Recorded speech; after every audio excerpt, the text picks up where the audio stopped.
Cordiais saudações.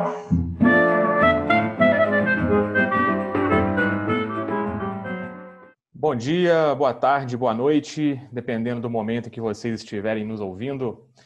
Começamos agora a edição número 2 do podcast Palestrinha, com um bate-papo super descontraído sobre literatura, cultura e variedades, com os professores e escritores esferafelicenses Amanda Gerardel, João André Semichelli, Mara Rúbia, Priscila Magro e eu, Farley Rocha. Estamos falando e gravando este podcast de um domingo, dia 26 de julho de 2020, da cidade de Espera Feliz, interior de Minas Gerais, região da Serra do Caparaó. E só para lembrar, o podcast Palestrinha é dividido em 3 blocos. No primeiro bloco, a gente vai comentar a respeito de uma obra literária, e hoje, na pauta, é sobre o livro A Hora da Estrela, da escritora brasileira Clarice Lispector. No segundo bloco, vamos discutir sobre um tema relevante da atualidade na seção Provocação. E a pauta de hoje é o poder destrutivo das fake news. E para discutir esse assunto com a gente, vamos ter a ilustre presença de Gustavo Almeida, dono e editor do site local Portal Espera Feliz. E no terceiro bloco, cada participante vai falar sobre qual fato, real ou imaginário, daria um bom enredo para uma crônica, conto ou romance, na seção Prosinha. E para fechar, teremos a seção Leitura Palestrinha, com a nossa participante Amanda Gerardel fazendo uma super indicação de leitura para o espectador. Portanto, sejam todos muito bem-vindos ao nosso podcast Palestrinha, nesta edição número 2.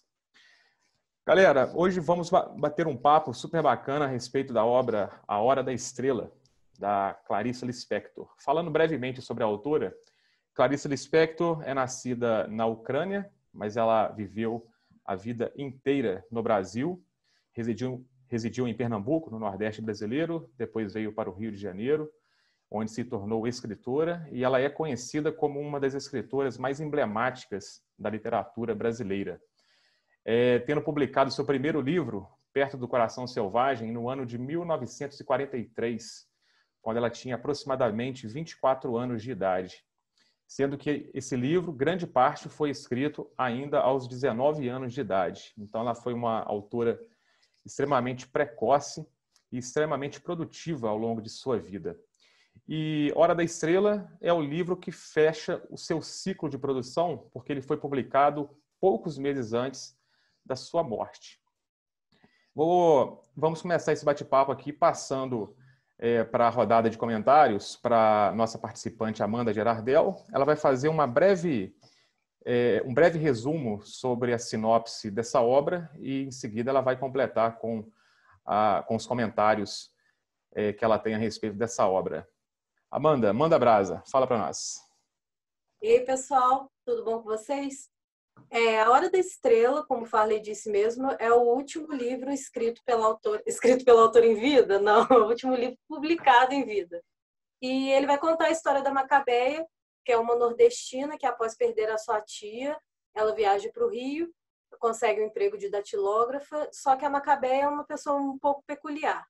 Ela não sabe que está viva, ela não sabe da sua existência. Então, ela é uma pessoa que vive a vida rasamente, super superficial. Então, a Macabeia passa a vida dela de forma superficial, ela não aprecia as grandes coisas da vida, ela tem medo de apreciar as grandes coisas da vida, e tudo isso se passa com um narrador de terceira pessoa, e esse narrador vai contar a vida dela aí de uma forma bem dura, bem fria, conforme ele mesmo diz no começo do livro. E conforme vai rolando a história, a Macabeia conhece um cara e sofre uma decepção, que eu não vou dizer qual é, e ela vai até uma cartomante para poder tentar saber do futuro. Eu acho que esse foi o ápice da loucura da vida dela, foi procurar uma cartomante. E quando ela procura essa cartomante, a cartomante faz predições aí ótimas, maravilhosas para a vida dela, e só que acontece as coisas totalmente ao contrário, e aí é que acontece a Hora da Estrela, o final da Macabeia. Eu não vou contar para vocês qual é essa Hora da Estrela, porque isso daí é um ponto-chave do livro, é aquele ponto que você fala, eureka, é o fio da meada. Só que é um livro muito, muito profundo, assim. A gente estava até discutindo antes que esse livro tem dois viés aí que a gente pode trabalhar, tanto a questão cultural, porque nesse livro ele aborda muito da questão do nordestino, da questão da pobreza, e também de uma questão filosófica, porque também vai falar da pobreza da alma, que eu segui muito por essa linha de raciocínio, porque tem vários pontos aqui no livro que me chamaram a atenção para essa questão da pobreza da alma e de você não querer viver a vida por medo da morte, de você viver superficialmente porque todas as emoções mais profundas te deixariam confuso, com medo. E é muito isso que esse livro traz para a gente. A Clarice conseguiu, de uma forma muito intimista, de uma forma assim, muito sincera, mostrar a pobreza humana, tanto de forma literal como dessa forma poética.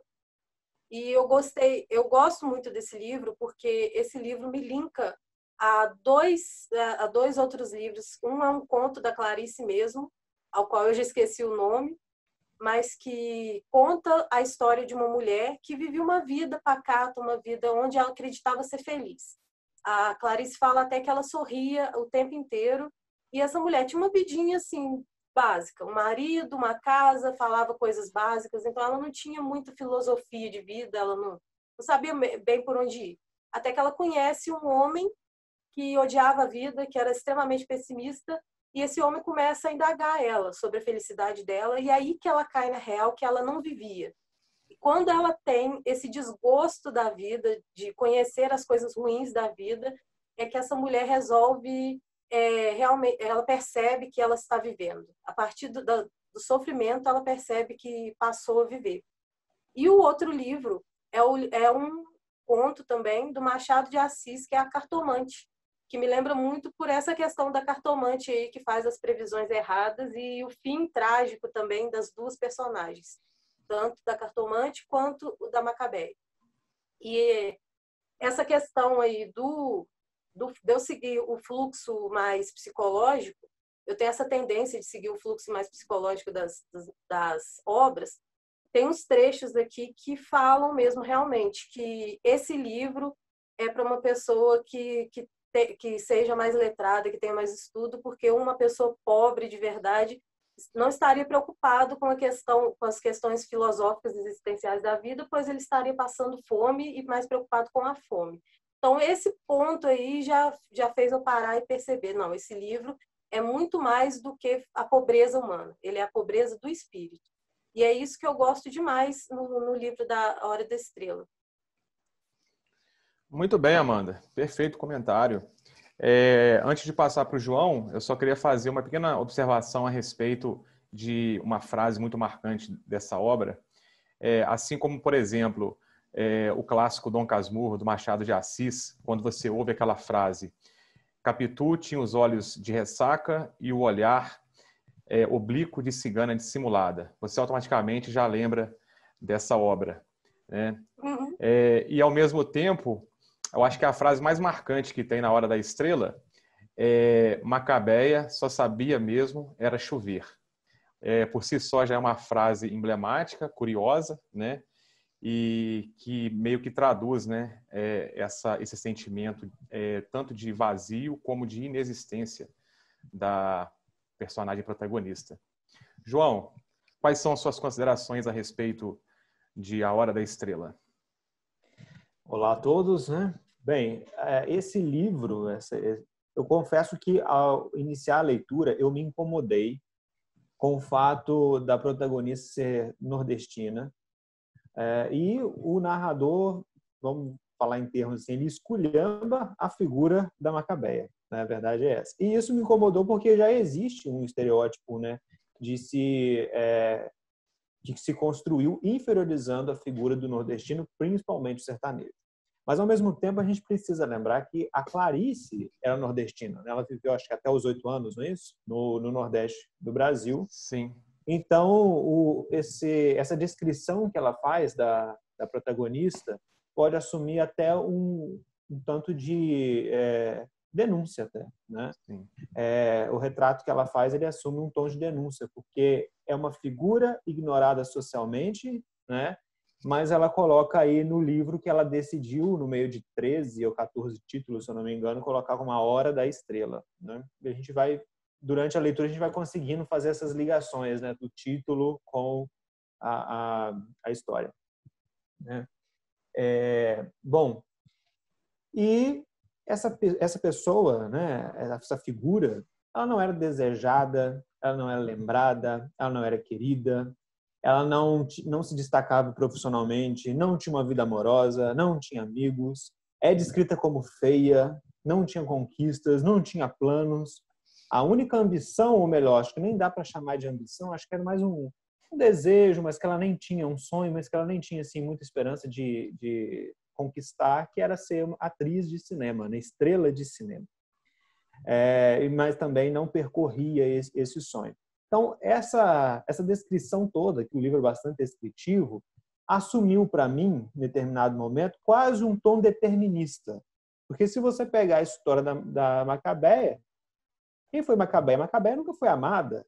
Ela não recebeu instrução, ela não encontrou alguém que dissesse para ela que ela tinha algum potencial na vida, que ela podia, que ela conseguiria percorrer os seus sonhos. Ela não teve isso, né? Então, talvez a maneira até inconsciente que ela encontrou de lidar com isso é se contentando com ser ninguém, né? E aí, quando ela vai a cartomante, então, como a Amanda bem comentou, o ápice ali da vida dela, e aquela mulher prever coisas tão boas para o futuro dela, ali ela começa a vida, vamos dizer assim, né? Ela tem um pequeno gosto do que seria essa vida com esperança, essa vida com sonho, a vida que ela nunca teve, né? Então, eu acredito que esse livro é meio que um paradoxo. Ao mesmo tempo que a gente pode ter esse tom determinista de o meio influenciar o indivíduo, ao mesmo tempo também o narrador e a autora não colocam a Macabeia como uma coitada, mas também colocam a ela a responsabilidade pela sua própria vida, pelos seus sentimentos, por essas decisões. Então, esse paradoxo, eu acho que a vida por si só já é um grande paradoxo, né? Mas esse paradoxo do livro me chamou bastante atenção. João, principalmente quando a Macabeia pensa pela única vez na vida, quem sou eu? E que ela fica tão desesperada que ela para de pensar nisso, porque pensar em quem ela era faria com que ela pensasse em todo o resto e com que ela tivesse que tomar uma posição na vida dela, deixa a gente entender que ela não era só uma vítima da sociedade. Ela fazia consigo mesma aquilo. Sim, e aí a gente tem várias análises que a gente pode puxar disso daí, né? Porque existem personalidades e personalidades, né? Então, meio que existe um fator determinante, ou seja, o meio em que você vive e as situações que você vive, elas vão influenciar na forma como você se coloca frente à vida, e existe também o lado de que nós precisamos lidar com isso tudo, porque nós não tem coisas que nós não controlamos, nós não escolhemos a família em que nascemos, né? Os pais da Macabeia morreram quando ela era bem criança, e o que ela podia ter feito para mudar isso, né? Então tem coisas que nós não controlamos, mas existem coisas que nós controlamos, né? E aí a Macabeia falhou, ela não conseguiu enxergar isso. Por falta de estímulo, talvez, né? Enfim, não sabemos, porque acho que não dá para saber como seria uma nova Macabeia, infelizmente. E aí, isso é muito legal para mim nesse livro, eu gosto muito desse livro. Como é que seria a nova Macabeia depois de cultivar sonhos, desejos? Quem sabe? Como é que ela seria? Não sabemos. Tá só na imaginação, né? Não vou dar spoiler. Embora o prefácio do livro que eu li já dá todos os spoilers. Fala.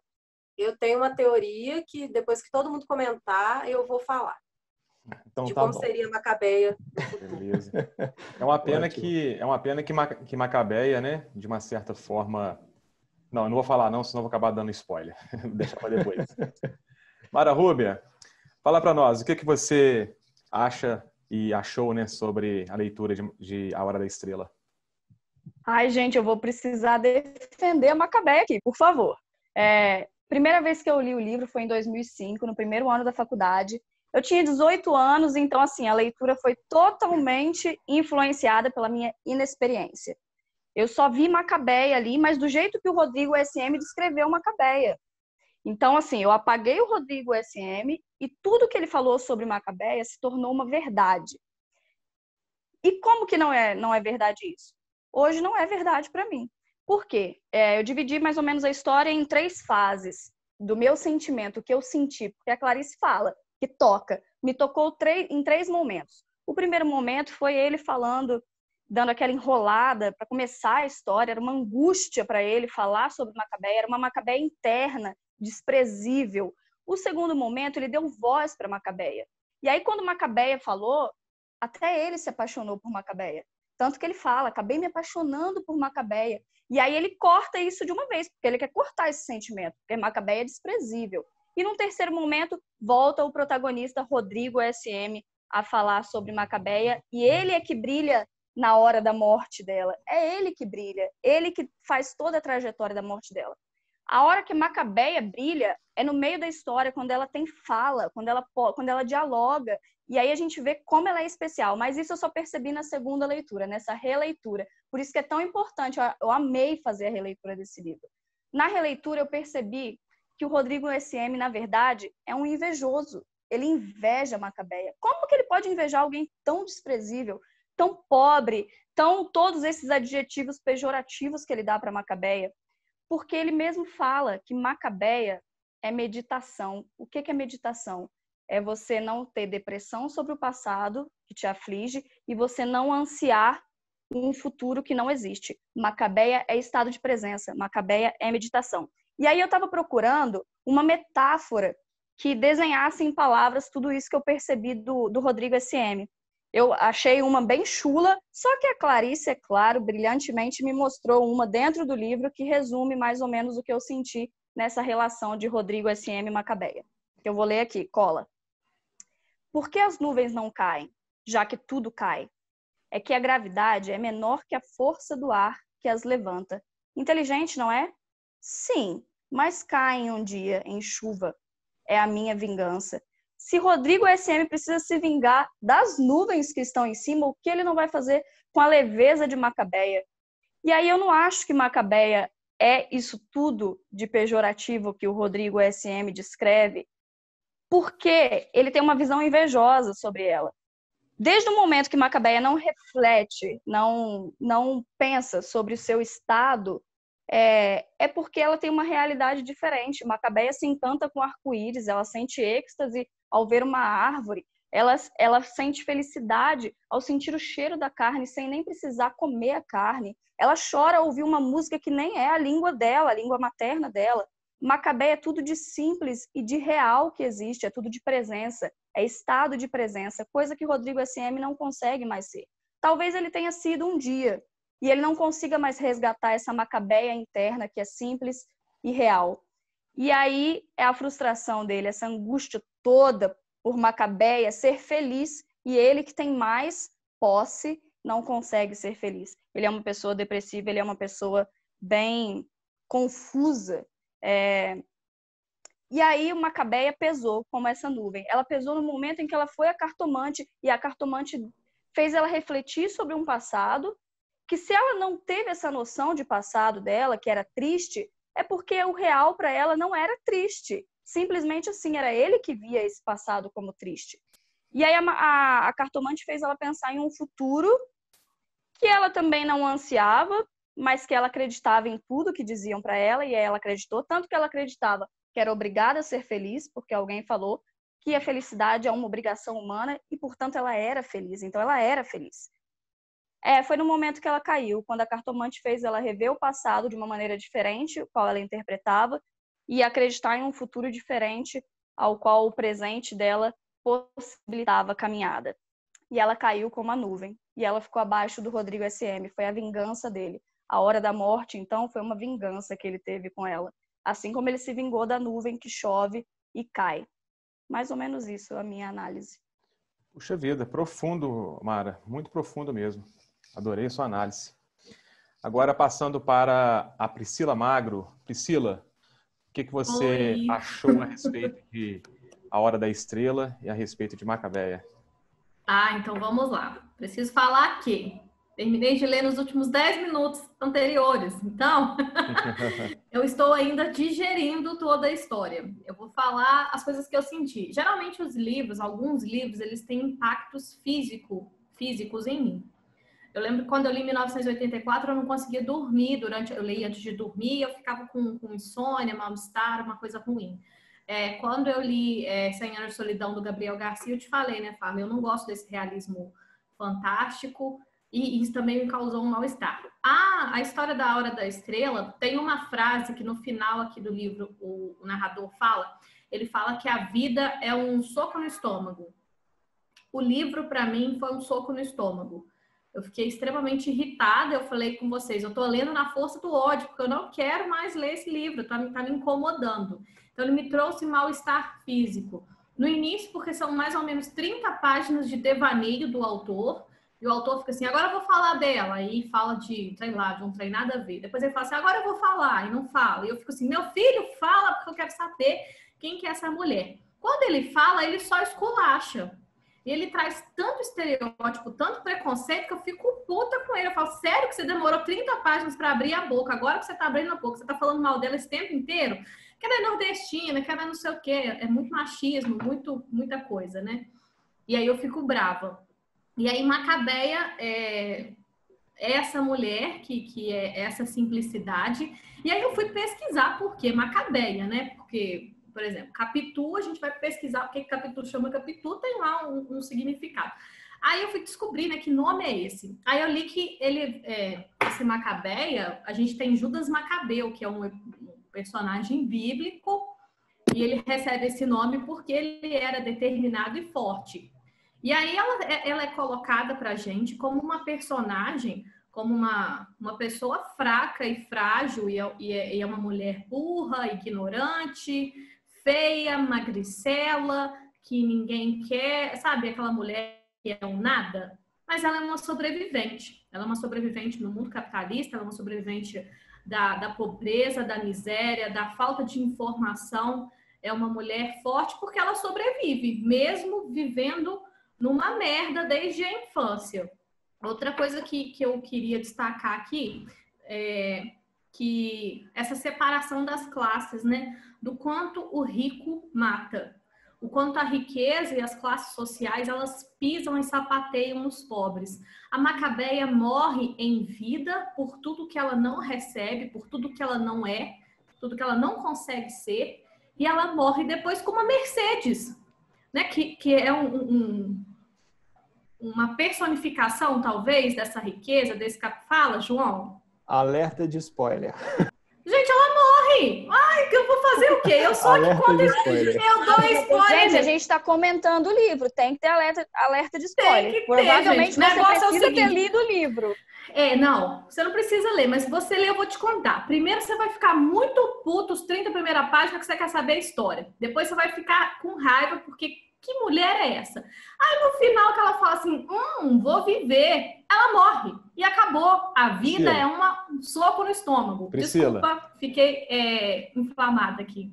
Priscila, parafraseando rapidinho aí o Luiz Felipe Pondé, com relação aos spoilers, né? Ele diz o seguinte, que os grandes clássicos da literatura, a gente lê não para conhecer o final da história. Portanto, os spoilers não tem problema. A gente lê um grande clássico da literatura para conhecer a nós mesmos, né? Então, seguindo essa linha aí, a gente vai, ao ler A Hora da Estrela, a gente vai conhecer mais de nós mesmos do que do próprio final. Isso, Farley. Por isso que a primeira vez eu me identifiquei mais com Macabeia e na segunda eu me identifiquei mais com o Rodrigo SM. Olha que coisa horrível. Agora, aos 33 anos, me identificar com o Rodrigo. É isso aí. Coisa horrível. Outra coisa que é uma coisa engraçada, mas não tem nada a ver com a história, gente. Eu vou ter uma pausa aqui, porque eu falei, eu vou ter que comentar isso com os meninos, eu não sei se vocês perceberam. Tem algum lugar aí, eu não sei exatamente a frase, eu até anotei aqui, que o narrador fala assim, estou com saudade do nosso futuro. Eu falei, gente, Neymar leu A Hora da Estrela, quando ele falou... Saudade do que ainda não vivemos. E eu pensei, tá vendo? A gente falando mal do menino. O menino tava aqui, ó, todo trabalhado na Clarice Lispector e a gente de sacanagem com ele. Aí eu li e falei, lembrei do Neymar. Mas aí no final, eu fiquei pensando isso. Quanto a vida é um soco no estômago, porque a gente não tem nenhum controle absolutamente sobre nada. A gente acaba sendo um fruto das circunstâncias e do meio social que a gente está inserido. A gente é só mais um objeto ou mais uma peça da máquina. E essa vida, ela faz o que ela quiser. Eu posso atravessar a rua amanhã e morrer, e acabou. E não tenho o que controlar isso. É doloroso. Talvez Clarice tenha dado esse soco no estômago para lembrar que, meu filho, você não controla nada, você não é ninguém na fila do pão, quem que você acha que é? Né? Tem algum momento do livro que fala que tem 7 bilhões de pessoas aqui, mas você não é ninguém. E contente-se com isso. E acho que era isso que eu tinha para falar, fiquei até sentindo calor agora. Mas, por favor, quem é fraca, mulher que usa esmalte vermelho e batom vermelho, isso que eu ia falar. Era Rodrigo SM que era fraco, que mulher, por favor. Que mulher no planeta que vai usar um esmalte vermelho e não quer nada da vida? Mulher só usa... Não, você não... Daí é a visão do homem sobre nós. Por isso que eu não gosto. Não, e quando ele vai falar da Maria lá, da Glória, da mulata? Que a mulata tem anca, que a mulata é boa parideira, aí todos os estereótipos da negra como produto sexual, ele passa para a amiga da Macabeia lá, que eu também é um livro de estereótipos, e por isso que a gente sente esse soco no estômago, porque a gente muitas vezes se vê como Rodrigo SM. É triste. E né? Deixa eu perguntar, como eu não li o prefácio lá, porque eu não quis ler para não saber nada, né? Por que ele termina falando que é hora de colher morangos? Tipo, a vida continua e vamos lá? Segue o baile, é isso? Não, ele continua vivo. Eu acho assim, ele continua vivo, sabe? Ele matou a Macabeia dentro dele porque ele não conseguia atingir aquela plenitude, aquela felicidade do simplesmente existir. Ele tinha um problema. Ele é o assassino da Macabeia. Com certeza. Ele matou a Macabeia. Matou por felicidade, por vingança. Exatamente. E ele tinha um problema muito grande com Deus, que a gente percebe durante toda a obra. E Macabeia, por ser, na minha metáfora, a nuvem que está acima, está mais próxima de Deus. Ele tem E você viu que Macabeia faz chover o tempo todo? Ele não é ateu, mas ele tem um incômodo com Deus, um rancor que Macabeia não tem. Então, Macabeia é plenitude, entendeu? Exatamente. Vai, Farley, o que sobrou para você falar aí? Então, na verdade, vocês falaram tão bem que eu tô até com vergonha agora de expor o meu comentário. Mas, assim, só para a gente atualizar o espectador que, porventura, ainda não tenha lido A Hora da Estrela, nós estamos falando aqui sobre Rodrigo SM, se referindo a quem está contando a história de ele e não ela, né? É porque o Rodrigo SM, na verdade, é o narrador que Clarice Lispector, escritora, cria. Portanto, Rodrigo SM é uma persona criada, né? A voz de Rodrigo é independente da voz da autora Clarice Lispector. É importante fazer essa distinção. Bom, galera, o grande barato da literatura, principalmente de grandes livros como A Hora da Estrela, é que você pode fazer um mergulho e conseguir tirar várias interpretações sobre essa obra, né? A minha forma de contextualizar também A Hora da Estrela vai ser a partir de dois aspectos. Um com relação ao aspecto sociocultural da personagem Macabeia e a outra do aspecto da condição feminina de Macabeia. Então, eu vou falar um pouquinho sobre o primeiro de forma bem objetiva e resumida, para não ficar muito extenso. Me parece que, na hora que Clarice Lispector vai escrever A Hora da Estrela, ela tem um start, né, um insight, uma inspiração, quando ela faz uma visita a uma feira muito famosa que tem no Rio de Janeiro, chamada Feira de São Cristóvão, que é uma feira tipicamente nordestina. É como se fosse um pequeno recorte da região nordeste do Brasil em pleno sudeste.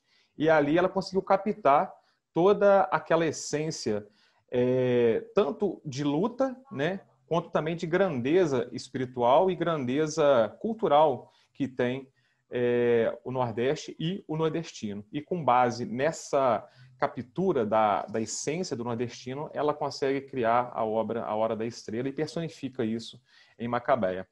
Então, eu acho que quando Clarice Lispector cria Macabeia, na verdade, ela está até complementando um pouquinho o que o João falou, ela está, na verdade, fazendo uma denúncia com relação a toda esse preconceito que nós, do Sudeste e de grande parte do Brasil, né, tem como um todo em relação ao Nordeste, né?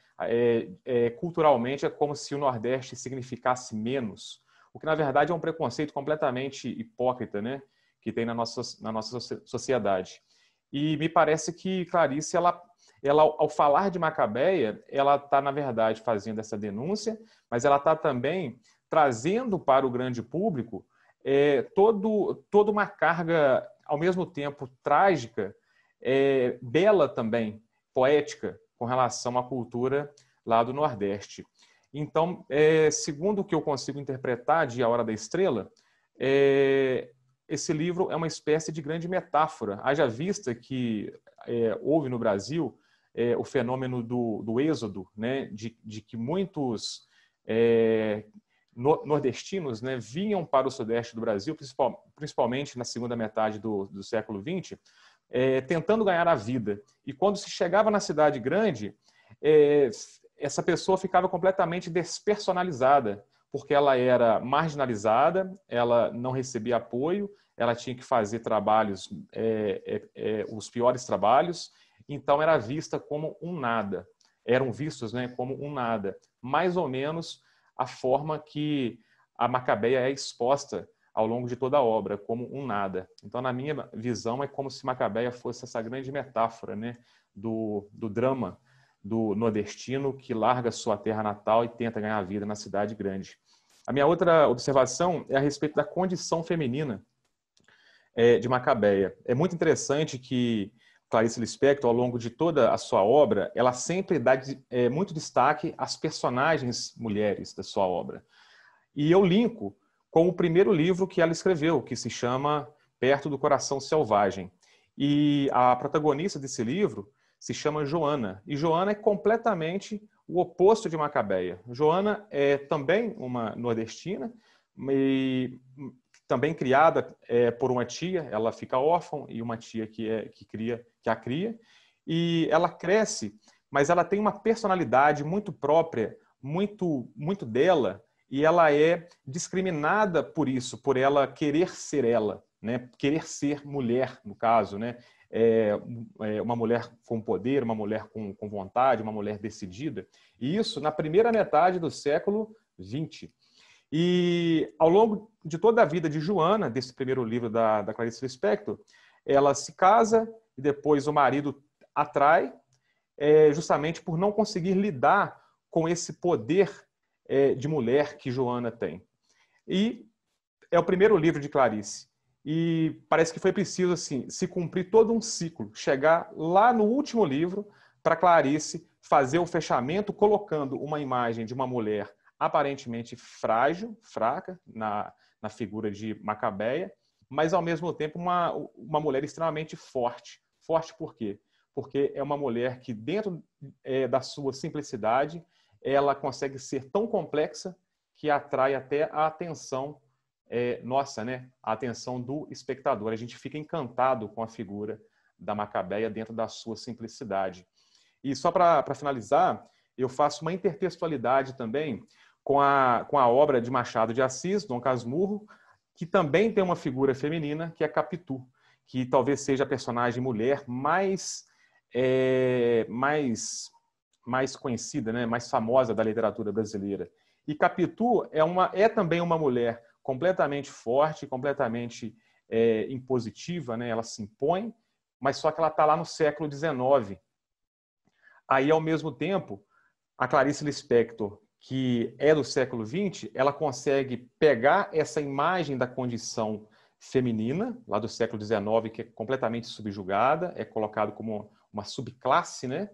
E consegue dar voz à mulher dentro da sua literatura, a começar pela voz de Joana, que é a personagem do primeiro livro dela. Ou seja, Clarice Lispector, ela não era assumidamente uma militante do feminismo, mas ela era um espírito vivo dessa condição feminina e da luta, né, do feminismo, que é extremamente importante para a sociedade brasileira e o mundo como um todo. Basicamente isso. Para fechar esse... Talvez por isso, Farley, ela faz um homem falando sobre Macabeia e acabando com a vida de Macabeia, né? Porque uma mulher não poderia fazer isso. E o homem continua com essa trajetória machista. Exatamente. Então, Mara, pegando o link aí com a sua análise e essa última fala sua, eu vou falar da minha teoria da conspiração. A minha teoria é de que Macabeia era o Rodrigo. O Rodrigo se tornou Macabeia depois da Hora da Estrela, e isso foi o que aconteceu. Ela virou o Rodrigo. A morte dela foi metafórica. Por quê? Nesses 30 primeiras páginas aí que a Priscila fala, que ele enrola, que ele vai falar da Macabeia e não fala. Só fala dele. Ele já está falando da Macabeia, ele está se mostrando, falando quem ele se tornou, quem ele é, para depois falar da Macabeia. E esse ódio que ele sente da Macabeia é um ódio por ele. E ele fala até um ponto do livro que, apesar dele falar da Macabeia, o personagem principal do livro é ele. Ele é a estrela do livro. Então, ele é a Macabeia. Então, a gente poderia dizer que a Macabeia era o melhor lado do Rodrigo. Era quando o Rodrigo era leve, talvez quando Só que era inatingível para ele. É o pobre menino rico. Exatamente. Ele era uma pessoa leve.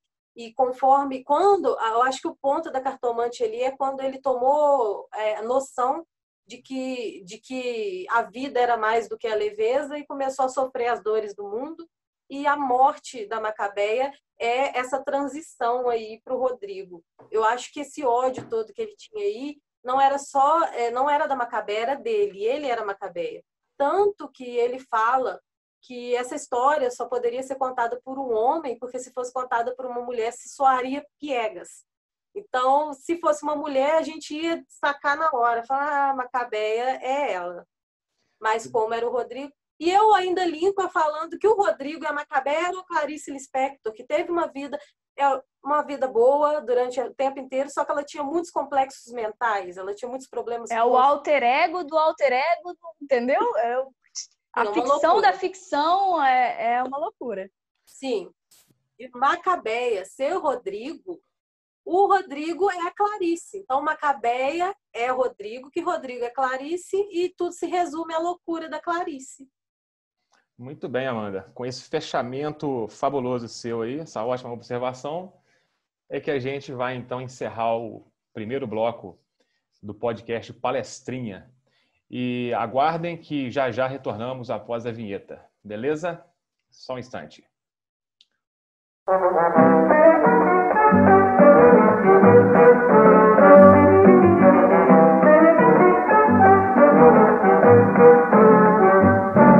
No baile da flor de lis, quem dançou pediu bis. Muito bem, galera. Voltamos aqui com o segundo bloco do podcast Palestrinha. Agora com a sessão Provocação. Na sessão Provocação, a gente sempre traz um tema atual e relevante para ser debatido entre os participantes. E hoje o tema será o poder destrutivo das fake news. E nós temos a presença do participante convidado, a presença super ilustre do Gustavo Almeida, que é bacharel em Direito, ele é morador residente da cidade de Espera Feliz também, é empresário da área do ramo de tecnologia aqui da cidade e é dono e editor-chefe do site de notícias Portal Espera Feliz, justamente o site que veicula as informações locais e regionais e também faz um trabalho cultural, publicando colunas de vários autores aqui da região. Seja bem-vindo, Gustavo. Boa noite. E já começo te fazendo uma pergunta sobre, na sua opinião, qual a importância que você acha que tem a mídia local para o desenvolvimento tanto social, econômico e cultural da cidade de Espera Feliz e da região? Boa noite, Farley. Boa noite para todo mundo. Boa noite aos ouvintes. Aos ouvintes, boa noite, boa tarde, bom dia, né? Porque cada um pode estar ouvindo aí em qualquer horário, né? Mas, então, quanto a essa questão de importância de mídia local,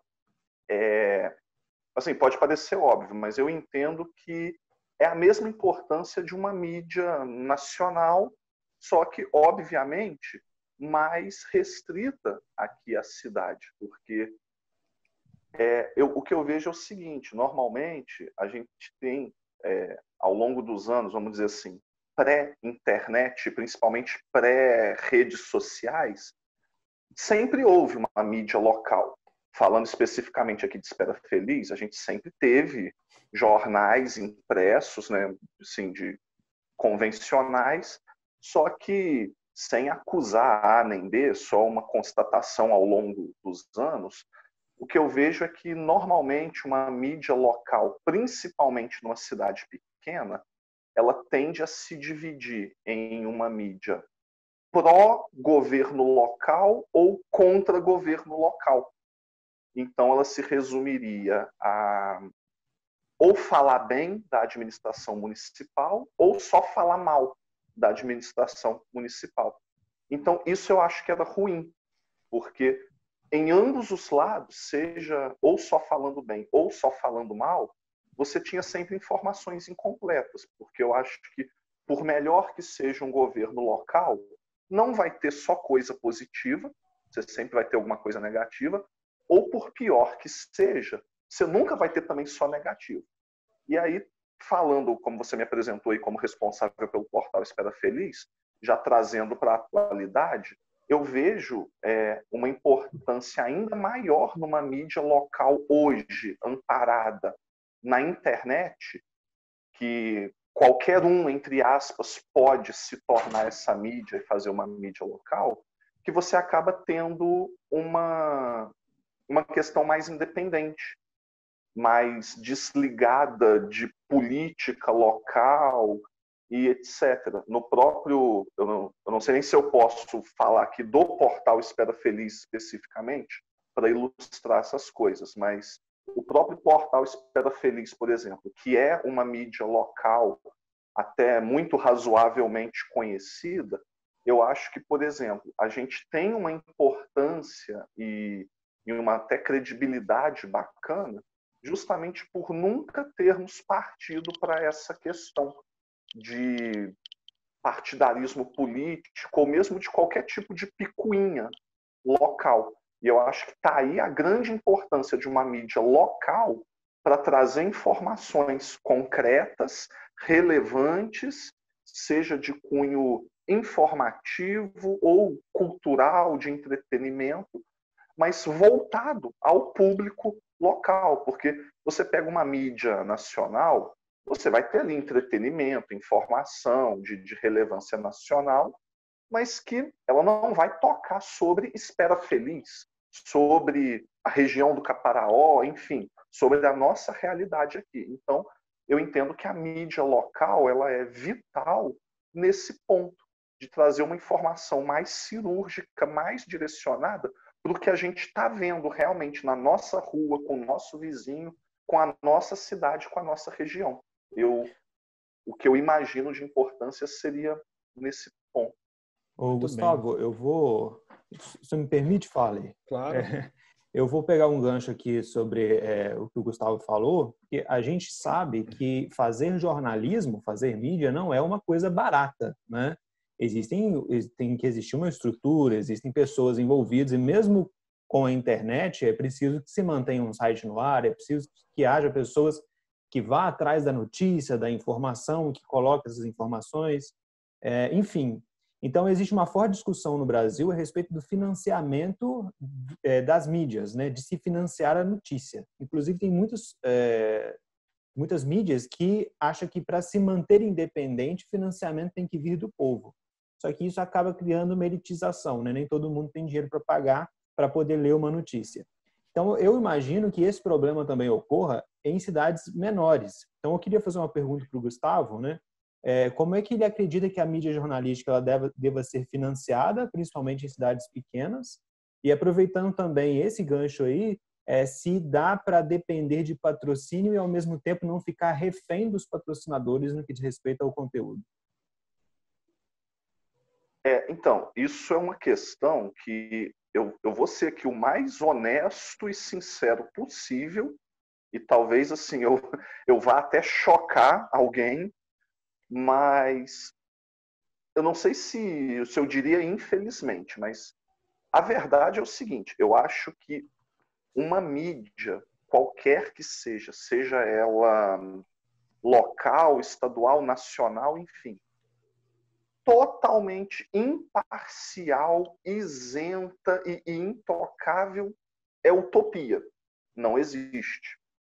Não existe porque, principalmente, você pensando na mídia como um negócio, vai esbarrar no que você disse com a questão do financiamento, porque se você me financia, como que eu vou publicar algo te atacando? Não adianta eu querer falar, não, mas peraí, se precisar eu vou sim. Mentira. Se eu depender de você para viver, eu não vou. Isso é... Alguém puritano pode até ficar, não, que absurdo, mas infelizmente a realidade é essa. E até se você tirar o lado de financiamento, vamos imaginar, sei lá, eu sozinho quero criar ali um jornal online, que aí assim, eu quero escrever o que eu quiser e tal, eu não preciso nem de financiamento de ninguém. Mesmo assim, não tem como ser imparcial. Vai ser o que eu penso. Eu só vou publicar ali o que eu quero, o que eu concordo. Então, é de fato uma situação delicada. Eu acredito que, por exemplo, eu tenho que falar de mim aqui. Eu só posso falar de mim com o portal Espera Feliz. Eu sou satisfeito comigo mesmo, e quando eu estou dizendo que comigo também, é que embora hoje eu posso resolver sozinho tudo que vai ao ar, por exemplo, no portal Espera Feliz. Mas até que eu não faço isso. Eu tenho amigos e tenho gente que trabalha também comigo ali envolvida no portal, que embora a decisão final seja minha, eu procuro ali tomar alguma ideia e chegar num consenso. Mas, enfim, sem querer me esticar demais, essa questão, por exemplo, do financiamento aliado a uma mídia independente é muito difícil, porque, infelizmente, eu vou dizer de questões assim, já me aconteceu. Já aconteceu do portal Espera Feliz ter uma notícia publicada que envolvia empresa que patrocina, que tem publicidade veiculada no site. Então, assim, e aconteceu da empresa. Não me exigiu nada, mas os responsáveis pela empresa, sim, me questionaram, essa informação aí, poxa, não sei o que e tal. E eu me vi na situação de pensar, poxa, é esse pessoal aí que me sustenta. E eu fui e dei uma alterada. Eu não mudei a informação, eu jamais vou publicar algo inverídico, mas assim, nessa situação específica, eu mudei o tom do que estava escrito. Então, assim, você acreditar que isso não aconteça, infelizmente, na minha visão, é impossível. Em sua opinião, tem como a gente minimizar isso? Talvez uma pluralidade midiática, por exemplo, várias mídias? Com certeza. Eu acho que a primeira grande questão seria isso. Esse é o grande problema de uma mídia, de um monopólio. Então, por exemplo, vamos imaginar a Espera Feliz. Eu vou sempre tentar falar aqui da nossa realidade. Vamos imaginar que só existisse o portal Espera Feliz, de mídia local. Isso seria um grande problema. Para mim, não. Para mim seria ótimo. Mas para a cidade e para todo mundo, isso seria péssimo. Porque eu só ia divulgar o que eu quero, o que me agrada, o que eu penso. Então, uma grande forma seria isso. Várias mídias, porque, de novo, eu insisto que assim, você querer acreditar que uma mídia, ela vai publicar 100%, mesmo que aquilo doa a ela, olha, é no mínimo ingenuidade, não dá. Na minha opinião, é impossível. Então, um modo seria o quê? A realidade ideal, que a gente tivesse, por exemplo, inúmeros investidores patrocinando, aí eu ficaria mais à vontade para eventualmente desagradar algum, eu ainda teria outros 50 ali atrás. Agora, infelizmente, para mim, por exemplo, não é a realidade hoje local. Eu tenho... Gustavo, Oi. eu tenho uma pergunta, desculpa te interromper, Faustão aqui. Eu queria saber se, assim, não comparando a informação a fake news, porque fake news é uma intenção de mentir para influenciar um pensamento. Mas em algum momento você já deu uma informação sem ouvir o outro lado e depois você teve que se retratar? Eu não me lembro de ter acontecido retratação. Normalmente, eu procuro fazer um trabalho de checar muito alguma informação antes de publicar. E já aconteceu assim, de desagradar algumas pessoas. Eu já tive conselheiros tutelares sentados na minha sala, me ameaçando, chamar promotoria e etc. Mas aí, felizmente, por exemplo, além disso tudo, eu sou advogado. Então, eu tenho um mínimo de noção também de até onde eu posso ir, o que eu posso ou não legalmente fazer.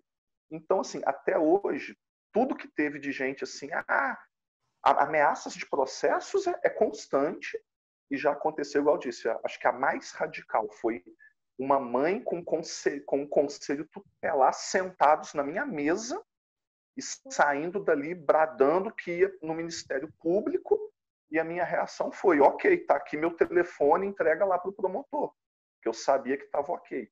Então, assim, retratação por eu ter publicado algo inverídico ou ilegal nunca aconteceu. Já aconteceu algumas vezes de, por avaliação própria, alguém chegar, olha, essa notícia aqui, isso está me causando um incômodo e tal. Já aconteceu de eu retirar alguma coisa do ar. Mas em todas as vezes eu até faço questão de virar, olha, eu estou tirando porque eu concordei com você que está te causando mais mal do que a importância da informação. Às vezes, eu faço esse juízo. Mas, assim, por eu ver ali, olha, isso aqui, desculpa o palavreado, mas isso vai dar merda, então nunca aconteceu até agora. Mas pode acontecer. Às vezes, a gente ali na pressa, eu várias vezes, porque eu atuo na internet. E na internet, normalmente, ganha quem noticia primeiro. Então, assim, eu já tive informações que eu vi, caramba, isso aqui vai bombar no Facebook. Só que eu falei, poxa, mas eu ainda não tenho certeza, eu ainda não confio nessa informação. Outras pessoas já, publicando... Posso te interromper também? Desculpa. Sim, sim. A primeira morte por Covid, eu falei, Gustavo, morreu a pessoa aqui. Você tem certeza? Eu falei, olha, o negócio mas... E ele não publicou enquanto ele não averigou. E outra coisa também, a gente que é da linguagem... Por mais que a notícia seja verdadeira, nós sabemos que palavras são mecanismo de manipulação. Então, se eu escolher determinado título ou a forma como eu escrevo a mensagem, por mais que ela seja verdade, eu posso dar uma intenção e levar o leitor a acreditar naquilo que eu quero. Então, uma notícia neutra, ela não existe. Exatamente, Priscila. Eu vou até utilizar isso aí como um gancho para introduzir agora o tema principal do segundo bloco, que é o poder destrutivo das fake news, e já vou iniciar com o meu comentário a respeito disso. Atualizando o espectador, né, as fake news hoje são um grande problema, não só do Brasil como do mundo, né? Justamente porque ela tem um poder destrutivo, né? O próprio nome já diz, né? Tudo aquilo que é falso não vem para o bem. O que eu percebo muito nesse núcleo midiático, né, nesse universo midiático, é o seguinte: grande problema das fake news não é nem a criação de uma fake news, mas sim a veiculação dela, o compartilhamento. E grande parte desse problema se desencadeia a partir do próprio interlocutor da notícia, a partir do próprio espectador. E eu, como sendo professor de língua portuguesa, uma coisa que eu sempre privilegio nas minhas aulas e privilegio mais do que a própria gramática em si, porque para mim gramática é um amontoado de regras que você aprende com a prática, né? Não que eu não ensine gramática, ensino, mas eu privilegio a questão da interpretação do texto. utilizando a técnica que também é uma técnica de gramática, que é o reconhecimento do gênero textual. Ou seja, a gente tem um universo de textos que fazem parte dos gêneros jornalísticos. Notícia, reportagem, a própria crônica, entre outros. Quando eu dou uma aula de língua portuguesa explicando sobre o contexto de um gênero textual jornalístico, eu sempre digo o seguinte: quando é uma notícia ou uma reportagem, o grau de imparcialidade aqui é maior. Aqui não se tem a opinião do redator. Diferente, por exemplo, de um artigo de opinião. Como o nome já diz, é um artigo que vai conduzir a opinião pessoal daquele espectador, ou melhor, daquele redator. Aí cabe ao leitor saber discernir. Quando um texto, quando uma notícia, uma matéria, ela é de cunho opinativo ou quando ela é de cunho puramente jornalístico. E muitas das vezes, essa confusão que a pessoa faz, ela ouve uma opinião e pega aquilo como verdade. Bom, é apenas uma opinião. Existem várias opiniões sobre o mesmo assunto, são vários pontos de vista. E nem sempre um único vai estar certo. E muitas pessoas, né, no caso o leitor ou o espectador, acaba compartilhando aquela opinião como verdade e acaba, sim, gerando o compartilhamento das fake news destrutivas. Aí eu passo a bola para algum outro colega. Mas eu achei muito importante o que o Gustavo falou, que apesar de não ter a opinião, a dissertação tem ainda a intenção de quem escreveu. Não tem a opinião explícita, mas tem a intenção ali contida. Eu achei muito válido a fala do Gustavo. O próprio fato de você escolher, por exemplo, um tema em detrimento de outro tema, já não se tem uma imparcialidade 100%. Né? Exatamente. As palavras que você vai escolher ali conferem todo o grau de intenção que você tem para aquele texto. Exatamente. A gente vê muito isso, a gente vê muito isso em manchetes, né?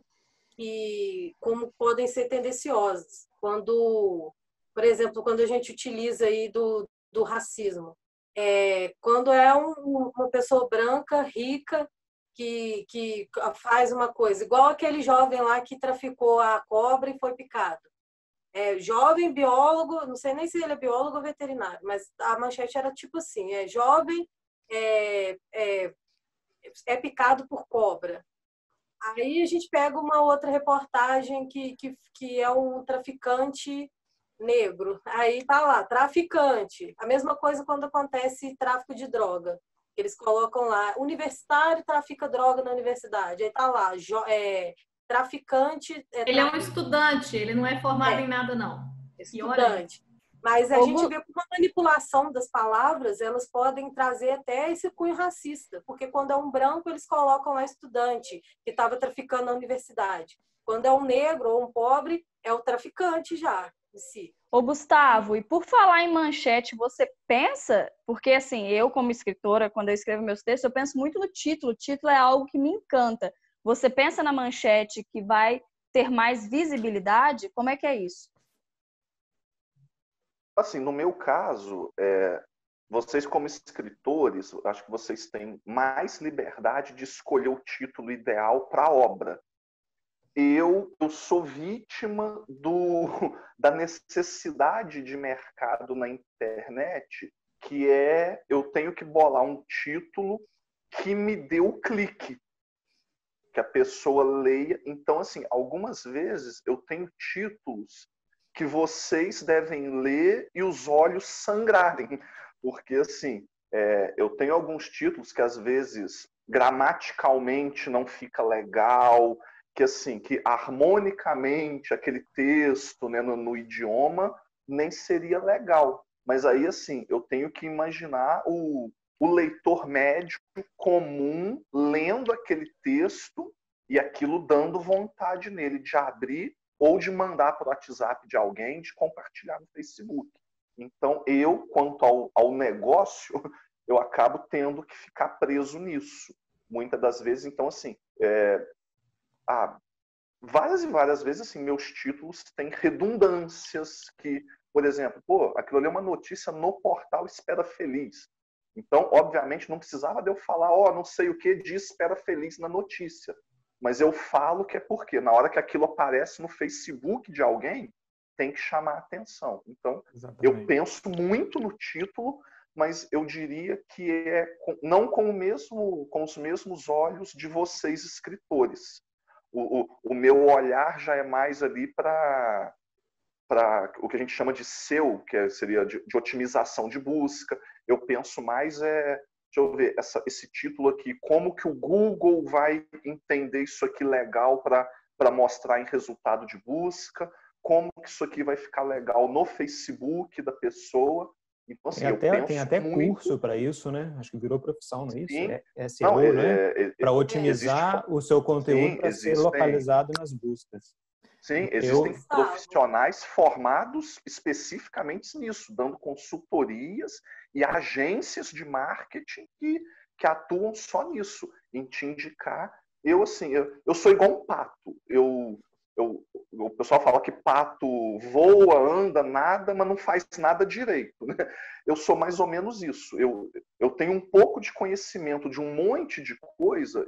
Por exemplo, eu tenho formação jurídica, eu já atuei, né, na área de comércio, eu sou programador, então eu também entendo um pouco dessa área de tecnologia, nessa parte aí de otimização para o Google, e tenho também essa parte aqui do escritor de notícias. Então, assim, eu acabo me mesclando isso tudo. Então, eu penso nisso, como a Mara perguntou, mas é com outra visão.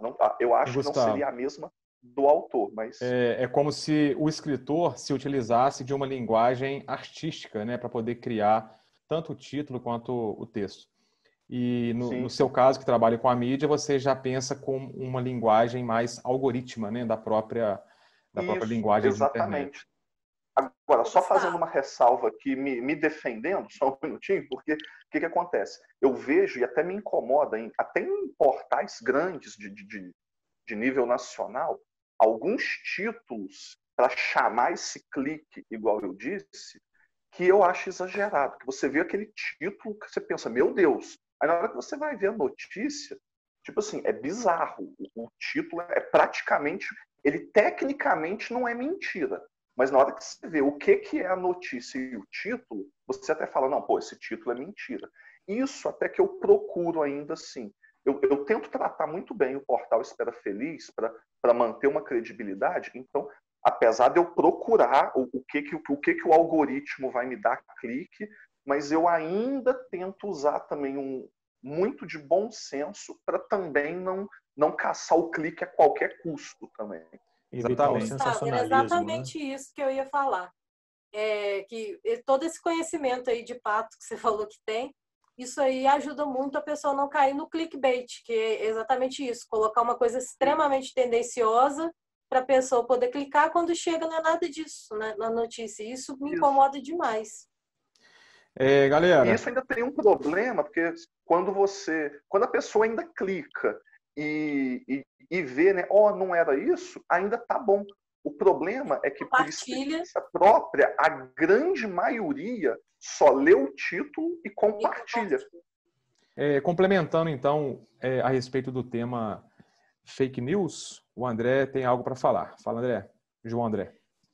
Nós estamos falando sobre, né, a informação, né, e o tema da fake news é um tema desse bloco, mas é importante a gente lembrar que esse termo fake news ele vem sendo usado de uma forma muito generalista, né, nos últimos anos, né?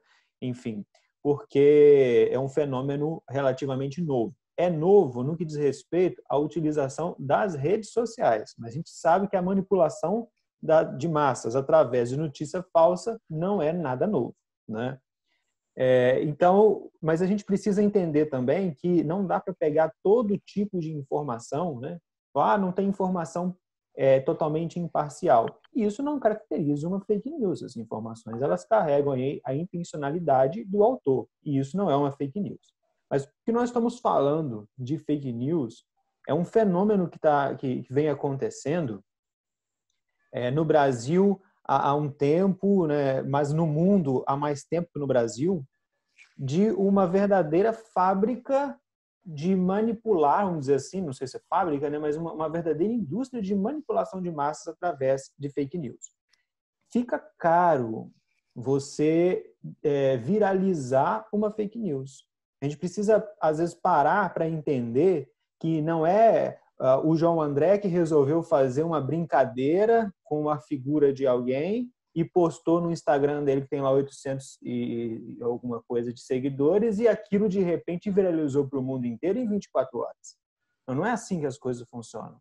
Então, para que alguma notícia falsa ela possa circular o Brasil inteiro dentro de pouco tempo, como a gente vê acontecer, é preciso que haja investimento. Tem pessoas por trás interessadíssimas em manter uma rede que consegue, né, manter uma máquina funcionando que consegue viralizar notícias falsas, e elas fazem isso, obviamente, com um objetivo. Então, nenhuma fake news que a gente vê por aí, ela é desprovida também de intencionalidade, e não é só brincadeira, né?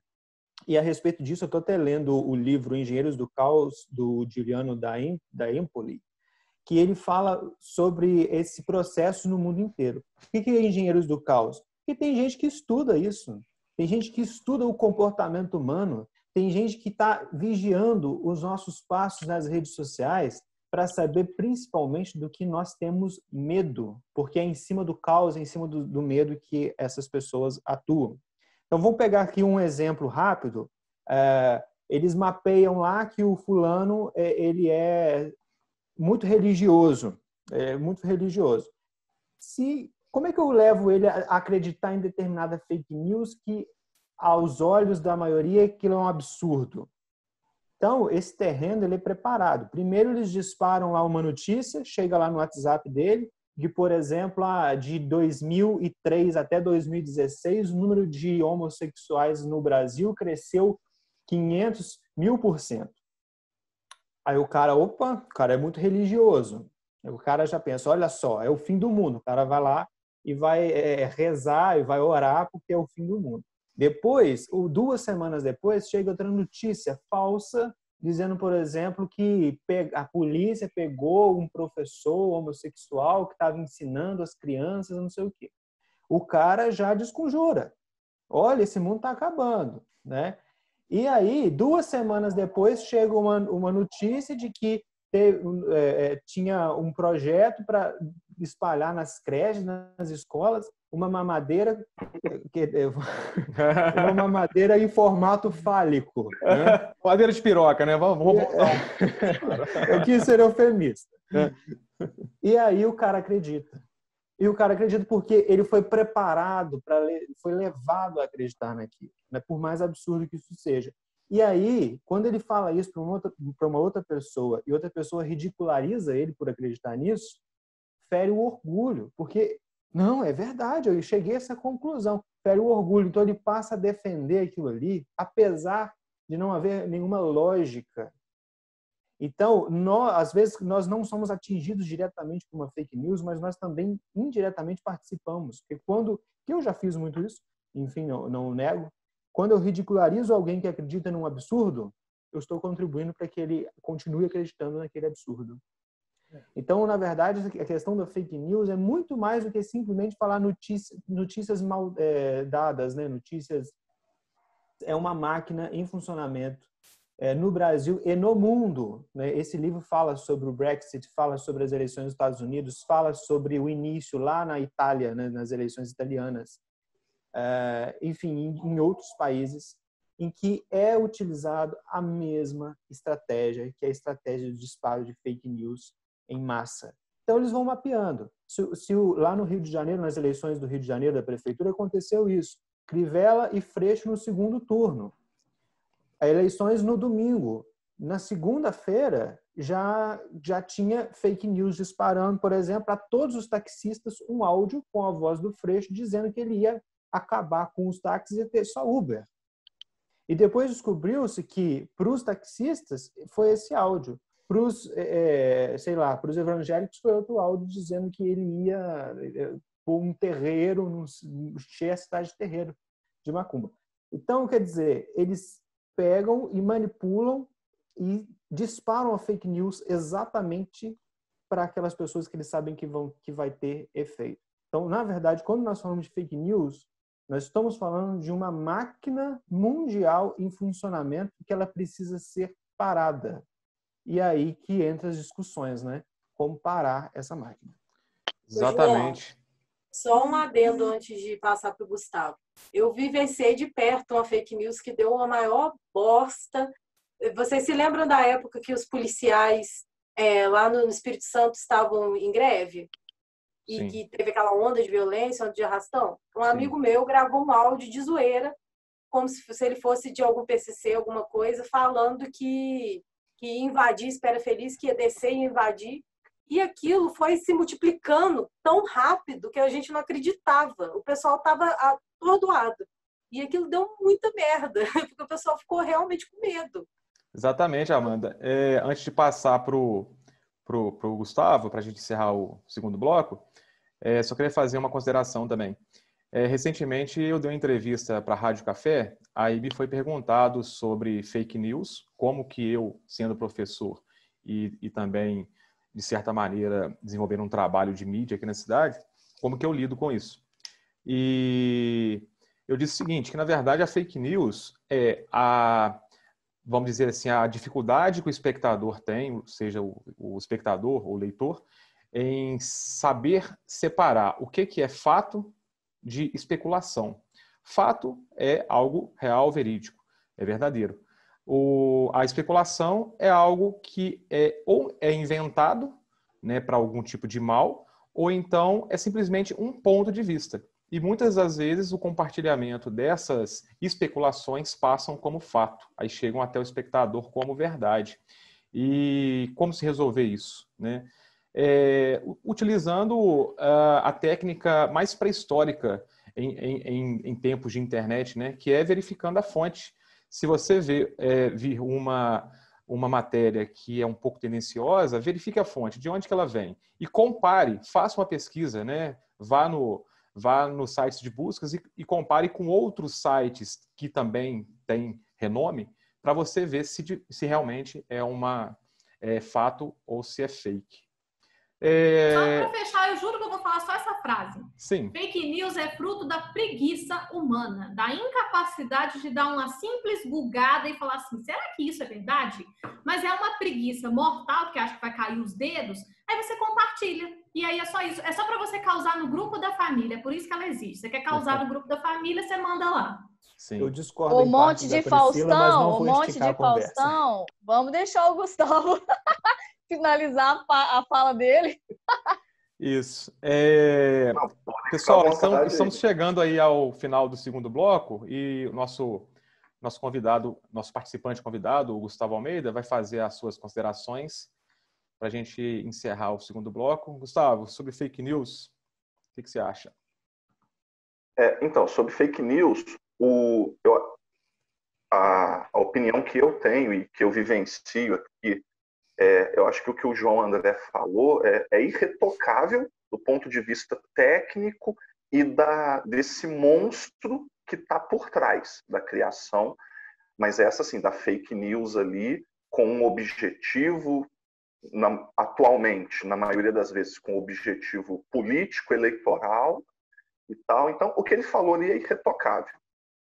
Eu gosto muito de analisar o outro lado. O João André explicou aí brilhantemente a origem, né? Quem ou o que está por trás, por que e como cria-se essa indústria de fake news.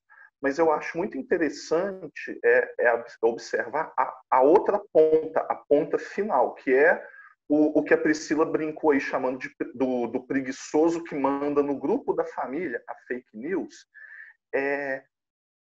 Eu não sei se eu concordaria com o termo preguiçoso, simplesmente, porque eu acho que mesmo que o que eu vejo muito, na maioria das vezes, mesmo que a pessoa não fosse preguiçosa, ela poderia ver que aquilo não é verdade, mas ela vai compartilhar mesmo assim. E aí entra o que eu observo, assim, não sei se é uma teoria minha, mas do que eu observo, que eu acho que é o que alimenta muito as fake news, eu nem sei, assim, normalmente a gente tende a virar no Brasil, porque o brasileiro é ignorante e tal. Eu nem acho que seja uma exclusividade do Brasil. Eu acho que isso é um problema no mundo, tanto em países chamados desenvolvidos quanto subdesenvolvidos. Mas o que eu vejo é muito o seguinte: as pessoas, principalmente, aí eu vou falar do Brasil, que é o que eu vejo. Boa parte do que hoje incomoda e é problema em fake news é por cunho político, eleitoral e ideológico. E aí, nesse caso, infelizmente, muitas das vezes a pessoa até sabe que aquilo não é verdade, e aí é que surge uma confusão que eu tenho observado, e eu já vi o portal Espera Feliz sofrer isso nesses últimos meses com a pandemia, que se criou o seguinte: se eu não concordo com a informação, isso é fake news, que é um outro problema. E eu tenho visto muito, eu nunca tive esse problema no portal Espera Feliz, porque, assim, a grosso modo, aqui no interior, as nossas notícias são notícias de ocorrências policiais, algum crime, alguma coisa que aconteceu, ou notícias, assim, do nosso dia a dia. Então, é algo também que não incomoda ninguém. Surgiu a pandemia e chegou aqui, a pandemia tomou-se esse cunho político, infelizmente, onde quem concorda com ideologia tal acha que a pandemia tem que ser assim, e que quem não concorda com ideologia tal acha que a pandemia tem que ser tratada assado.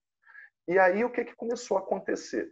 Os grupos vamos chamar de negacionistas de coronavírus e de gravidade da pandemia começaram a atacar o portal Espera Feliz quando a gente noticia números da pandemia na cidade. E aí, em 90% dos ataques isso é fake news, isso é fake news. Então, assim, é direto. Espera Feliz está hoje com 6 óbitos, se não me engano, né, confirmados, com números, né, oficiais da prefeitura.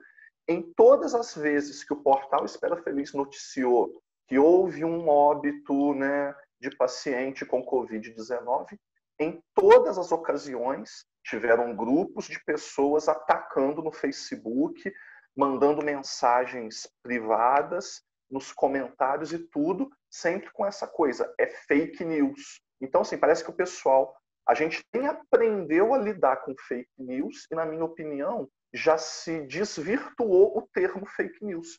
As pessoas passaram a, assim, a informação que não me agrada é fake news. E isso é grave.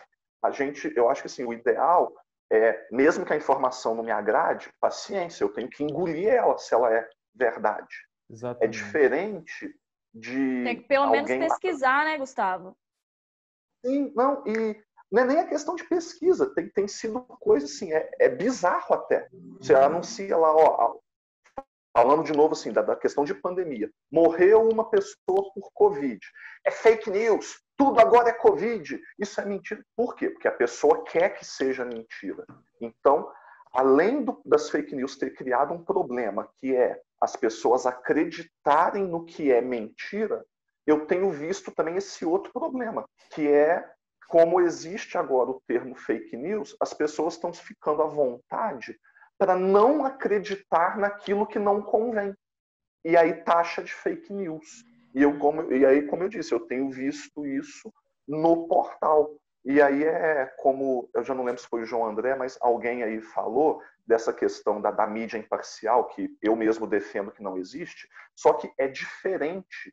Apesar de não ser legal, mas eu defendo que é diferente. Se eu publicar uma informação tendenciosa, mesmo que seja com o objetivo de manipular, eu vou fazer isso com palavras. Vocês são escritores, vocês sabem muito bem. Eu posso organizar ali as palavras para induzir um pensamento.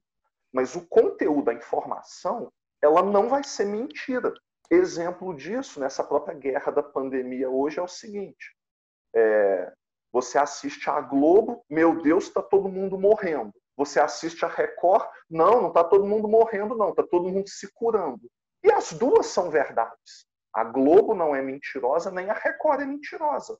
Cada uma só coloca da maneira que acha mais conveniente para os seus próprios interesses, sejam eles quais forem. Então, isso não é fake news. Isso é questão de manipulação.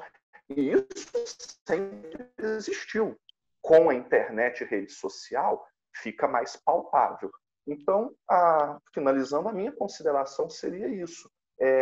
Sobre fake news na origem, na criação e na gravidade, nos resultados, vocês já pontuaram aí maravilhosamente bem, e eu chamaria a atenção para o que eu tenho vivido, que é esse lado oposto, que eu tenho percebido que as pessoas estão usando a descoberta desse termo fake news para fazer isso. Tudo que eu não concordo, eu falo que é fake news e segue a vida. Exatamente, de forma banalizada, né? Retificando a Priscila, então, as pessoas não são preguiçosas, são mimadas, né? Tem que ser a minha verdade. Exatamente, galera. Aí, assim, isso daria aí mais 10 podcasts, assim, analisando o comportamento com ideologia, com a pessoa não querer ver a ideologia dela cair por terra. Mas, assim, para não entrar nesse mérito, só assim, uma ponta do iceberg já é isso.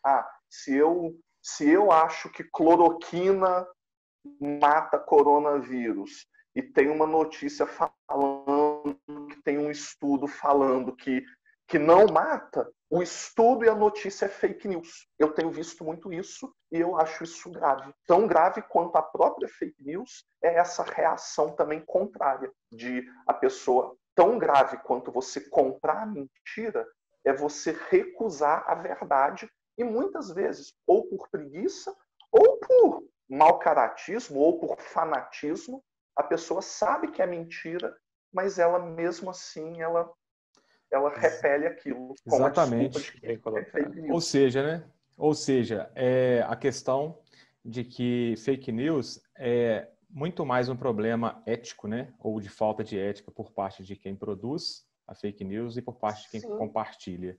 Então, galera, com essa...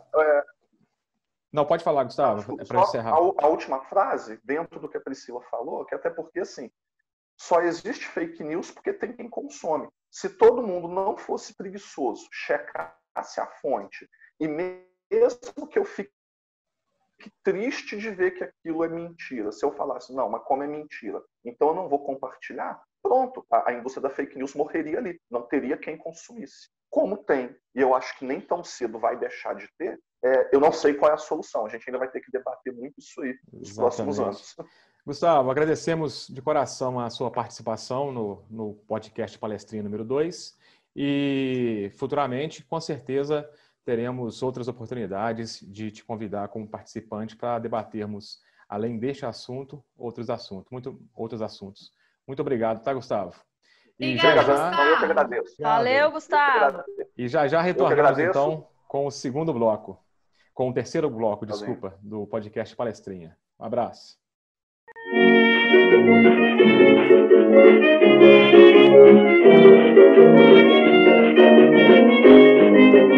A senhorita adiantou o seu relógio?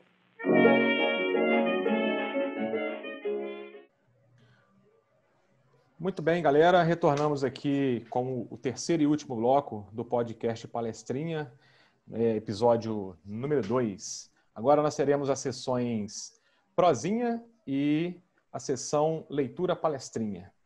Mas antes de passar a bola para Amanda, ou melhor, na verdade a gente vai entrar primeiro com a sessão Prosinha. Aí depois que a Amanda vai falar sobre a dica de leitura. Vamos começar por quem agora? Quem vai dar a sua sugestão de enredo? Eu! Priscilinha, manda abraço então, Priscila. Qual fato real ou imaginário que, na sua opinião, daria um ótimo tema, um ótimo enredo para uma crônica, conto ou romance? Pedi para começar porque hoje eu não vou dar nenhum fato, nada porque. Deixa eu falar para vocês. Às vezes, nós temos bloqueios. E eu estou numa semana que eu não consegui pensar em absolutamente nada. Inclusive, eu tenho que terminar um livro e eu não consigo sair da página que eu estou, porque nada produz. Então, eu estou numa semana de ócio, e não é um ócio criativo, porque eu não estou criando nada. Então, É só isso, gente. Desculpa, vou ficar devendo. Quem sabe na próxima semana eu tenho alguma inspiração do divino, tá? É só isso, próximo. Priscila, eu como cronista, eu costumo dizer o seguinte, que qualquer assunto serve como assunto para uma crônica. Inclusive a falta de assunto. Eu até tenho uma crônica que fala sobre isso, sobre a falta de assunto para se escrever uma crônica. Então, a sua sugestão de hoje seria essa, a falta de assunto que gera assunto para um enredo. Gera assunto, gente. Aí eu vou escrever, eu vou ficar o quê? Igual o narrador lá da Macabeia, enchendo o saco, entendeu? Enchendo linguiça. Eu não quero encher linguiça de ninguém, não quero falar nada. Muito bem. Agora, João? Sim. Bom, eu vou falar do que eu já estou fazendo, tá? Porque eu tive uma inspiração há um tempo atrás, a história ficou meio guardada, mas foi dentro da sala de aula. Eu percebi que nós, professores, às vezes conhecemos muito pouco a respeito dos nossos alunos, né, a respeito da vida deles, e que isso influencia diretamente na qualidade do ensino, porque, né, cada ser humano é um ser humano, e eles também conhecem pouco sobre nós, né?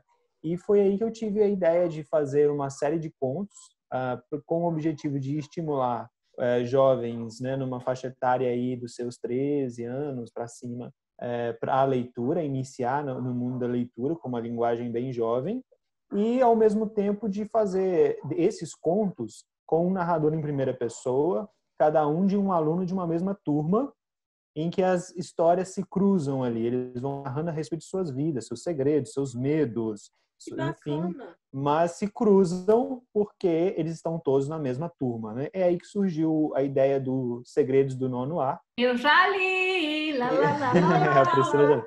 Eu estou publicando no Wattpad, né? O pessoal pode acessar o meu blog, meu site pessoal, André Simicheli, com 2 L's no final.com, e lá tem uma postagem para acessar. Toda quarta-feira eu posto um capítulo novo. Eu vou ler. Uma propaganda, um momento merchan. Muito bem. Jequiti entrando.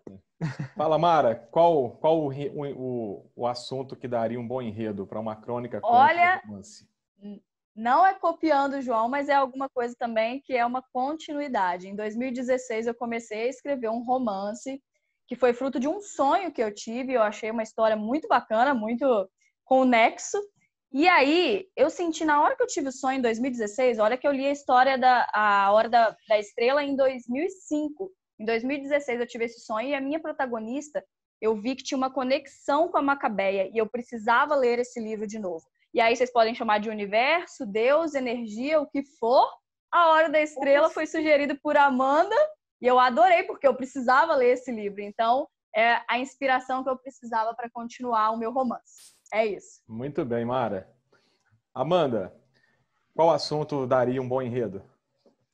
Meu assunto é uma indignação que eu estou aqui profundamente, que eu já conversei com vocês sobre isso, que é o fenômeno gourmet em Espera Feliz.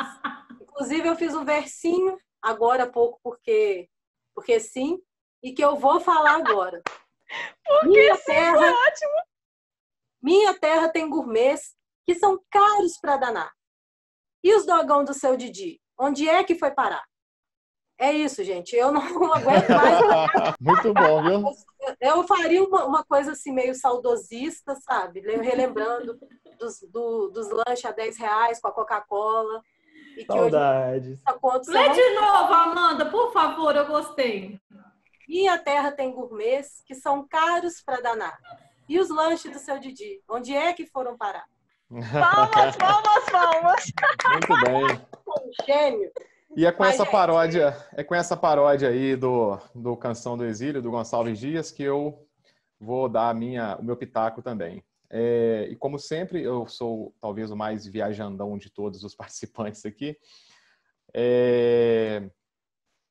O assunto que, na minha opinião, daria um bom enredo, no caso para um conto, seria o seguinte: eu fico observando a dinâmica das redes sociais hoje em dia e eu fico pensando o seguinte: como seria se 3 grandes poetas da humanidade estivessem vivos, e não apenas vivos, mas também sendo jovens, ali naquela virada da adolescência para a idade madura, 18, 19, 20 anos, vivendo hoje em dia com as redes sociais. Eu fico pensando, como que seriam o poeta Manuel Bandeira, Carlos Drummond de Andrade e Fernando Pessoa interagindo nas redes sociais. Fico imaginando como que seriam as postagens, né, com relação às legendas para selfies que eles iriam postar nos stories, né? Quais os versos que eles iriam produzir para poder galantear as suas amadas, né? Quais seriam as tiradas que eles teriam entre um e outro. E, ao mesmo tempo, eu fico pensando, porque os três poetas têm algo em comum, embora sejam muito diferentes, né? A produção seja muito diferente. O que eles têm em comum é o humor. O Manuel Bandeira tem aquele humor mais sarcástico, né? Ele utiliza o cotidiano para poder, tanto o cotidiano quanto a própria tragédia, para poder fazer graça. O Drummond já tem aquele humor mais à mineira, né? É um humor mais comedido. E o Fernando Pessoa tem um tipo de humor mais filosófico. Mas isso a gente conhece a produção deles já como pessoas maduras. Mas como eles seriam jovens vivendo hoje em dia nas redes sociais? Quais seriam as produções que eles iriam propor, né, para os seus leitores? Fernando Pessoa ia bombar no Twitter.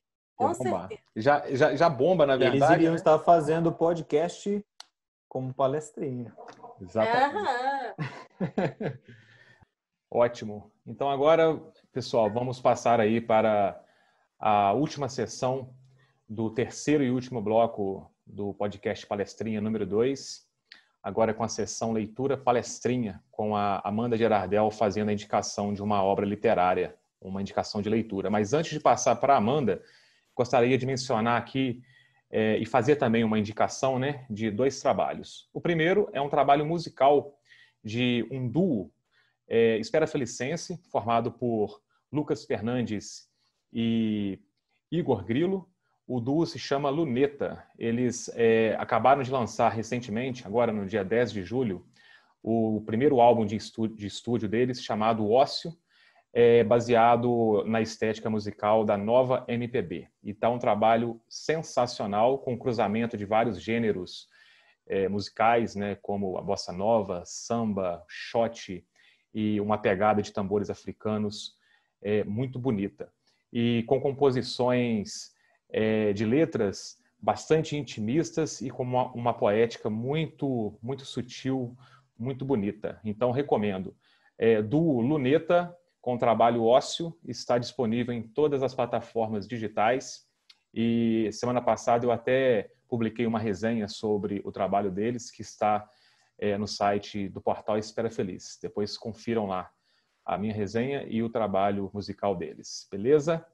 E a outra indicação que eu gostaria de fazer é da nossa participante Mara Rúbia. A Mara Rúbia tem um trabalho muito bacana na rede, um site meio que no formato de blog, chamado eusoumara.com.br. E esse trocadilho é maravilhoso, né, Mara? Eu sou Mara. Mara.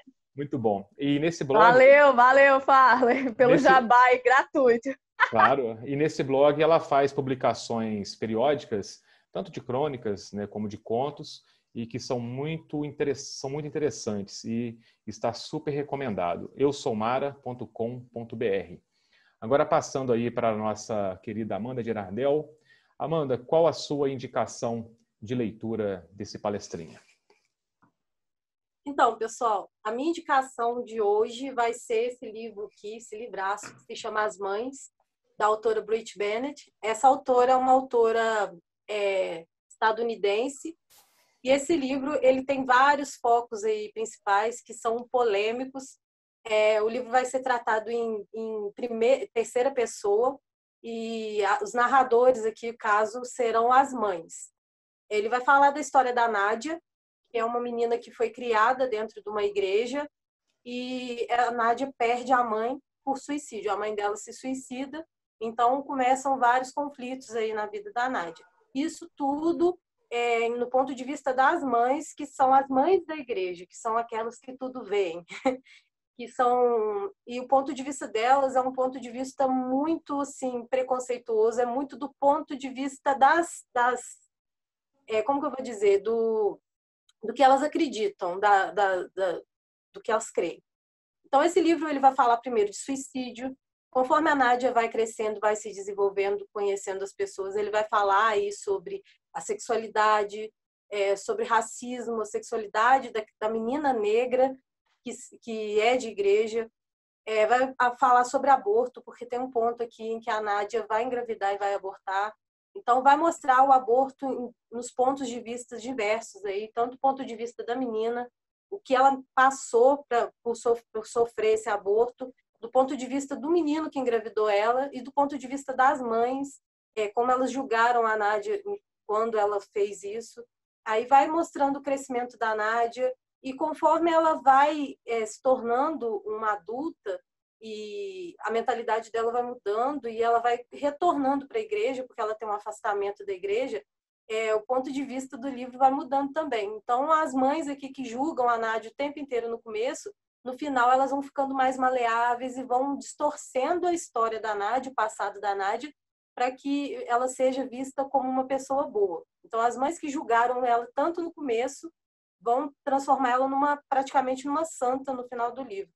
Então, ele é um livro ótimo, ele aborda também relacionamentos homossexuais, ele aborda muita coisa assim, de uma forma muito crítica e autocrítica ao mesmo tempo. Então, ele é um livro assim, para pessoas, para adolescentes principalmente, ele é um livro que faz a gente refletir muito nas nossas crenças limitantes, aí, no que a gente coloca como se fosse verdadeiro, por a gente acreditar naquilo.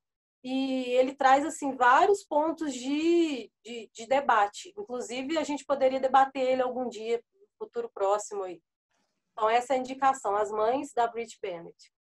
Muito bem, Amanda. E aproveitando aí, né, essa deixa de que você fez a indicação do Leitura Palestrinha de hoje, para poder também divulgar o seu canal no YouTube, né, onde você faz indicações de leitura de livros.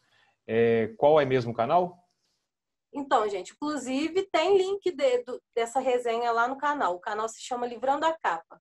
É só vocês procurarem lá no YouTube, no Instagram, no Facebook, que vocês vão achar. Tem a resenha desse livro lá, onde eu conto os detalhes mais íntimos, sem spoiler. Muito bem. Então, galera, ao espectador aí, é só acessarem o canal do YouTube Livrando a Capa. Recebi a dica, tá, Amanda? Rainha do spoiler, beleza. Isso aí. Livrando a Capa é o canal da Amanda Gerardel, um ótimo canal onde ela faz resenhas e indicações de leitura.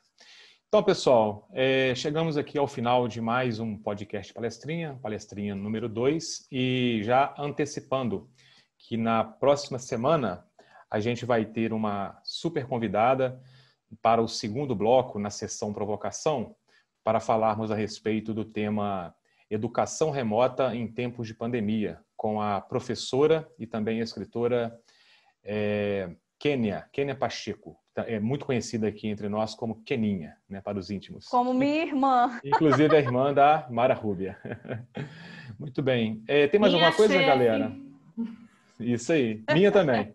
Tem mais alguma coisa, galera, para a gente poder comunicar? O conto que a gente vai comentar o próximo. Isso. E para o terceiro palestrinha, a gente vai ter, no primeiro bloco, um pequeno debate a respeito da obra literária do Machado de Assis, chamada O Alienista, que, na verdade, é um pequeno livro, né? É um conto, praticamente, grande do Machado conto de e um Assis. pequeno livro. Exatamente. Então é isso, galera. Um abraço para os 4 participantes e um abraço para todos os espectadores e até a próxima edição, a edição número 3 do podcast Palestrinha. Grande abraço. Tchau, tchau. Bye, bye. Até mais. Falou! Tchau. Valeu.